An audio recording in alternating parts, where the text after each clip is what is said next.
Dubai എമിറേറ്റിലെ സാലിഗേറ്റുകളുമായി ബന്ധപ്പെട്ട ഒരു പ്രധാനപ്പെട്ട മാറ്റം വരികയാണ് 2025 ജനുവരി അവസാനം മുതൽ.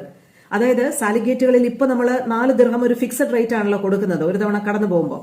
അത് മാറി ഓരോ സമയങ്ങളിലും വ്യത്യസ്ത നിരക്ക് ഈടാക്കുന്ന വേരിയബിൾ ടോൾ പ്രൈസിംഗ് രീതി കൊണ്ടുവരികയാണ് ദുബായ് RTA.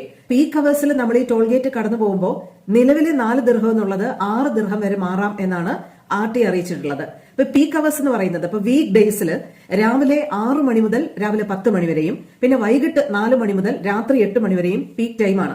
ഈ സമയത്ത് നമ്മൾ ടോൾ ഗേറ്റ് കടന്നുപോയാൽ 6 ദിർഹം വീതമായിരിക്കും നമ്മളിൽ നിന്നും സാലിക് ചാർജ് ഈടാക്കുക.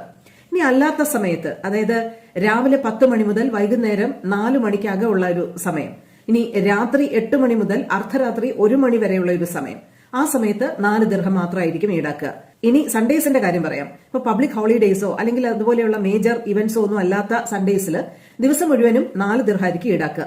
പിന്നെ അർദ്ധരാത്രി 1 മണി മുതൽ പുലർച്ചെ 6 മണി വരെ സാലിക് ഗേറ്റുകളിലൂടെയുള്ള യാത്ര ചാർജ് ഫ്രീ ആയിരിക്കും, സൗജന്യമായിരിക്കും എന്നും RTA അറിയിക്കുന്നുണ്ട്. ഇതോടൊപ്പം പാർക്കിംഗ് ടാരിഫുകളിലും മാറ്റം വരുന്നുണ്ട്. അത് പക്ഷേ മാർച്ച് അവസാനം മുതലാണ് ഈ പാർക്കിംഗ് ടാരിഫുകളിലുള്ള മാറ്റം വരുന്നത്.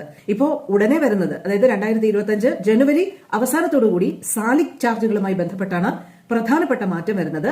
ദുബായ് സാലിക് ഗേറ്റുകളുമായി ബന്ധപ്പെട്ട് പീക്ക് ടൈമിൽ ഇനിയുള്ള 4 ദിർഹമായിരിക്കില്ല, 6 ദിർഹമായിട്ടാണ് സാലിക് റേറ്റ് വർദ്ധിക്കുക.